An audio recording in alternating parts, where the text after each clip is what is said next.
ഇന്നത്തെ റെസിപ്പി കണ്ണൂർ സ്പെഷ്യലാണ്. ഒരുപാട് ഇൻഗ്രീഡിയൻസ് ഒന്നും ഇല്ലാതെ ഭയങ്കര ഈസി ആയിട്ട് റെഡിയാക്കാൻ പറ്റിയ നമ്മുടെ കണ്ണൂരുകാരുടെ സ്വന്തം ഇറച്ചിച്ചോറ്. അപ്പോൾ നമുക്ക് എങ്ങനെയാണ് റെഡിയാക്കുന്നതെന്ന് നോക്കാം.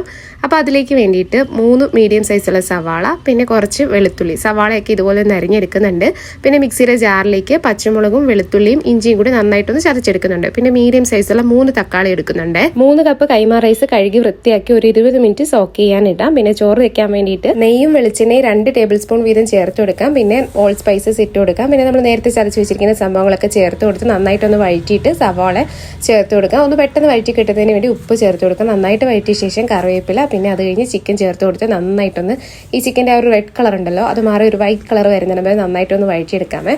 പിന്നെ 2 ടേബിൾ സ്പൂൺ തൈരും നാരങ്ങാനീരും ചേർത്ത് കൊടുക്കാം. പൊടികളായിട്ട് 1 ടീസ്പൂൺ മുളക് പൊടി, 2 ടീസ്പൂൺ മല്ലിപ്പൊടി, പിന്നെ 1 ടീസ്പൂൺ ചിക്കൻ മസാല, പിന്നെ കുറച്ച് മഞ്ഞൾപ്പൊടി. ഇതെല്ലാം ചേർത്ത് ചിക്കൻ ഒന്ന് ഹാഫ് കുക്കായി വരുമ്പോൾ നമ്മൾ കഴുകി വൃത്തിയാക്കി ഡ്രെയിൻ ചെയ്ത് വെച്ചിരിക്കുന്ന റൈസ് ചേർത്ത് കൊടുത്ത് നന്നായിട്ടൊന്ന് മിക്സ് ചെയ്യാം.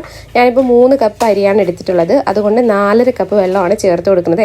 എത്ര അരിയാണോ എടുക്കുന്നത് അതിലും 1.5 കപ്പ് വെള്ളം കൂടുതൽ ചേർത്ത് കൊടുത്താൽ മതി. ഓൾറെഡി നമ്മുടെ ചിക്കൻ വെന്ത് കഴിയുമ്പോൾ അതിൽ ഒരു 1.5 കപ്പ് വെള്ളം വന്നിട്ടുണ്ടാവും. ഞാനിപ്പോൾ ഈ ഒരു കൈമ റൈസിന്റെ കാര്യമാണ് പറഞ്ഞത്. പിന്നെ ബസ്മതി റൈസ് ആണെങ്കിൽ വെള്ളത്തിന്റെ അളവിലൊക്കെ വ്യത്യാസം വരും. പിന്നെ ഇതിലേക്ക് ചേർത്ത് കൊടുക്കുന്നത് നല്ല തിളച്ച വെള്ളമാട്ടോ. പിന്നെ ഈ നന്നായിട്ട് തിളച്ച് വരുന്നിടം വരെ ഹൈ ഫ്ലെയിമിലും പിന്നെ അത് കഴിഞ്ഞ് ലോ ഫ്ലെയിമിലും കൂടി വേവിച്ചെടുത്താൽ നമ്മുടെ അടിപൊളി കണ്ണൂർ സ്പെഷ്യൽ ഇറച്ചിച്ചോറ് റെഡി.